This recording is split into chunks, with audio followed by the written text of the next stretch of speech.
Selamat pagi semua murid.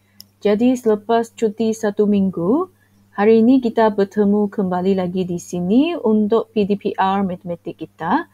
Jadi hari ini kita akan belajar tentang 9.3, sifat sisi 4 dan sudut pedalaman serta sudut peluaran sisi 4. Dalam video ini kita akan belajar tentang sifat sisi 4 terlebih dahulu. So di sini kita ada 6 jenis sisi 4. So mari kita tengok jenis sisi 4 ini, 6 jenis ini dan juga sifat geometri mereka. Okey, sisi 4 yang pertama iaitu kita panggil segi 4 tepat. Okey, segi 4 tepat. So kita tengok sifat dia. Yang pertama, pasangan sisi yang bertentangan adalah sama panjang dan selari. Jadi apa yang dimaksudkan dengan pasangan sisi yang bertentangan? So mari kita tengok. Yang ini kita panggil sisi atas. Okey, ini adalah sisi bawah. So sisi atas adalah bertentangan dengan sisi bawah, betul? So dua sisi ini mereka adalah sama panjang dan juga selari. So selari kita guna simbol ini. So sisi atas dan sisi bawah sama panjang dan juga adalah selari. Okey, manakala sisi kiri ini dan sisi kanan ini, mereka adalah bertentangan antara satu sama lain. Betul? Jadi dua sisi ini adalah sama panjang dan selari. So ini maksudnya selari, simbol selari. So atas bawah bertentangan, sama panjang dan selari. Manakala kiri kanan sama panjang dan juga selari. Okey, seterusnya semua sudut pedalaman ialah 90 darjah. So sudut pedalaman iaitu sudut yang berada di dalam segi 4 tepat ini. So 1, 2, 3, 4. So ini ialah 90 darjah, ini 90 darjah. So ini pun sama. Okey. Yang ketiga, perpenjuru adalah sama panjang dan membahagi dua sama antara satu sama lain. Jadi apa yang dimaksudkan dengan perpenjuru? Perpenjuru maksudnya antara bucu dengan bucu yang bertentangan. Antara satu bucu dengan satu bucu.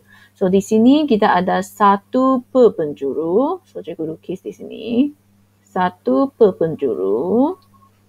Okey, seterusnya perpenjuru yang kedua. Okey, so ini kita panggil perpenjuru. So perpenjuru adalah sama panjang. So ini adalah sama panjang dengan yang ini. Dan mereka membahagi dua sama antara satu sama lain.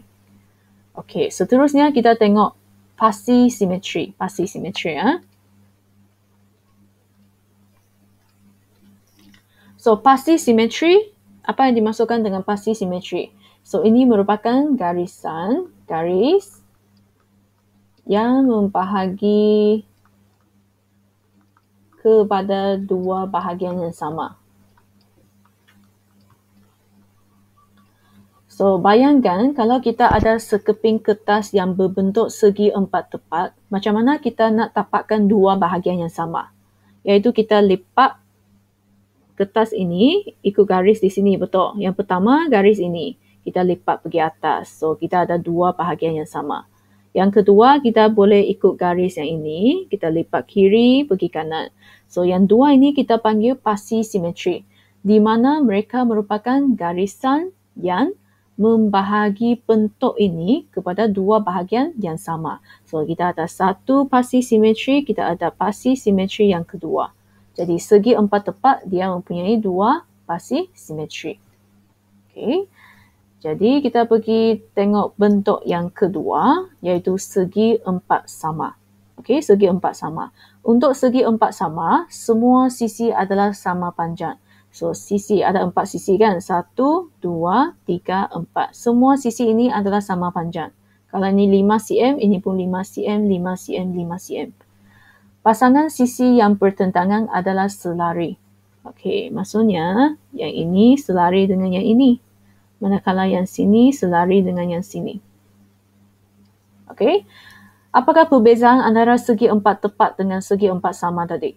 Kalau segi 4 tepat, sisi atas dengan sisi kanan mereka sama panjang kan? Manakala sisi kiri, sisi kanan sama panjang. Tapi untuk segi 4 sama, 1, 2, 3, 4. 4 sisi ini semua panjang dia sama. Jadi jangan keliru. Ini segi 4 tepat, yang ini segi 4 sama. Sama maksudnya keempat-empat sisi adalah sama panjang.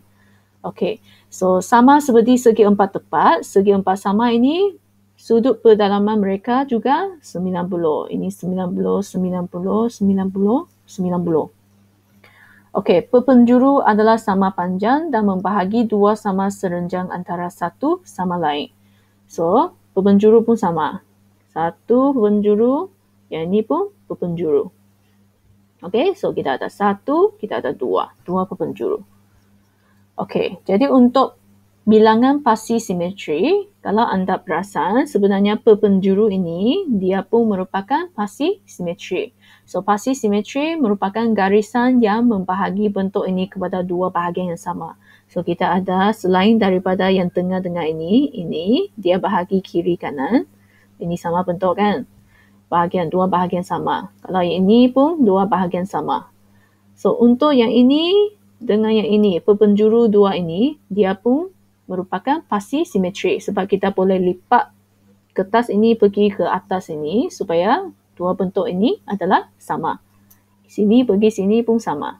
Jadi kita ada dua segitiga yang sama di sini.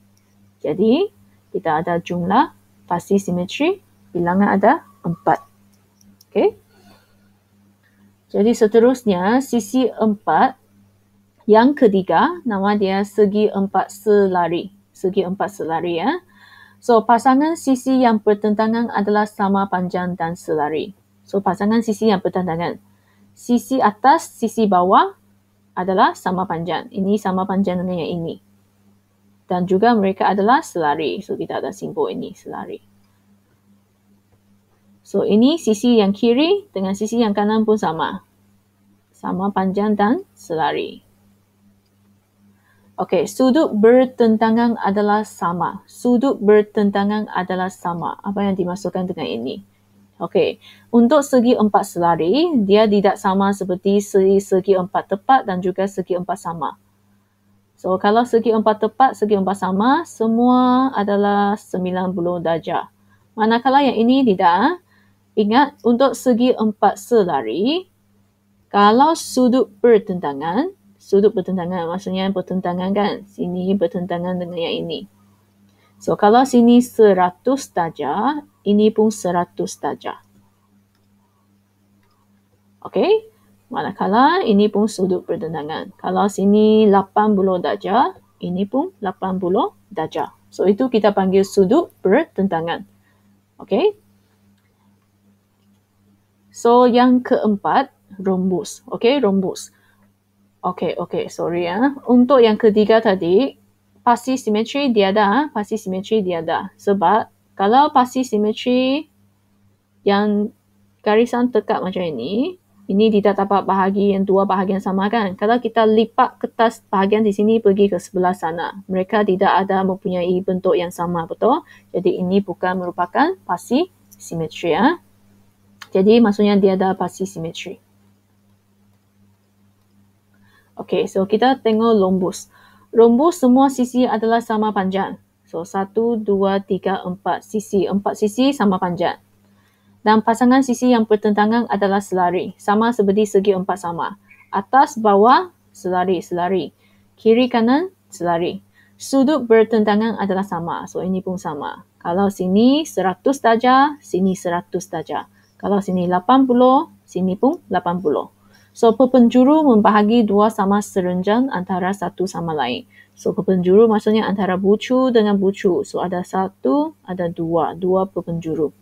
Okay? So, perpenjuru dia pun merupakan pasti simetri kan? So, pasti simetri 1, pasti simetri 2. Garis yang membahagi rhombus kepada dua bahagian. So, kita ada 2 pasti simetri. Okey, seterusnya kita pergi tengok sisi 4 yang kelima, iaitu nama dia trapezium. Untuk trapezium, okey, ciri geometri dia hanya satu pasangan sisi bertentangan yang selari. So, sisi atas dan sisi bawah contohnya. So, dua ini selari sahaja. Okey, yang kiri dan kanan tidak selari. So, ataupun kalau cikgu ada bentuk yang macam ini, okey, asalkan mereka mempunyai satu pasangan sisi pertentangan yang selari. So, ini selari dengan ini pun kita panggil trapezium. Ataupun kalau kita ada bentuk macam ini,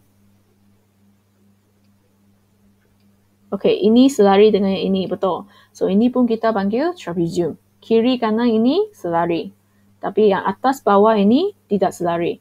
Sebab untuk trapezium, hanya satu pasangan sisi bertentangan yang selari. So, garis ini selari dengan garis ini selari dengan garis ini. So, ini kita panggil trapezium. Ataupun bentuk macam ini. Okey, ini pun trapezium. Sebab sini selari dengan yang ini. Okey, jadi untuk trapezium, dia tidak mempunyai pasti simetri. Dia ada pasti simetri. Okey, seterusnya kita pergi tengok sisi 4 yang last kali, iaitu lelayan. Kita tengok bentuk dia macam layan-layan kan? Okey, sifat dia yang pertama, dua pasang sisi bersebelahan adalah sama panjang. So, ini senang kan? Kita tengok. Sisi di sini adalah sama panjang dengan sisi ini. Manakala sisi yang ini adalah sama panjang dengan sisi yang ini. Kalau ini 5 cm, ini pun 5 cm. Ini 2 cm, ini pun 2 cm. Okey, seterusnya mempunyai sepasang sudut bertentangan yang sama. So, ini sudut. So, kalau sini 100 darjah, ini pun 100 darjah. Okey, satu daripada perpenjuru membahagi dua sama serenjang bagi perpenjuru yang lain. So, ini merupakan perpenjuru kan? Antara bucu dengan bucu, ini kita panggil perpenjuru. Okey, perpenjuru. Dan ini pun merupakan pasti simetri sebab dia membahagi lelayan ini kepada dua bahagian. 1, 2. So, perpenjuru. Okey, satu daripada perpenjuru membahagi dua sama sudut pada bucunya. So, apa yang dimasukkan dengan ini? Okey, contohnya kita tengok. Kalau jumlah sudut di sini, kalau jumlah sudut di sini ialah 100. Okey, so perpenjuru ini dia akan membahagi 100 ini kepada dua sama sudut. Maksudnya, sini adalah 50. Manakala sini ialah 50. Sebab 100 bahagi kepada 2. 50 ni 50. Kalau sini jumlah ialah 80 contohnya. So, maksudnya kalau kita bahagi dengan perpenjuru, ini 40. Ini 40. So, itu yang dimasukkan dengan perpenjuru itu membahagi dua sama sudut pada bucunya. Maksudnya sudut itu dia akan berbahagi kepada dua. Jadi untuk jadual ini, cikgu mahu anda semua salin dalam buku nota untuk jadual ini. So boleh rujuk buku teks ada, buku teks muka surat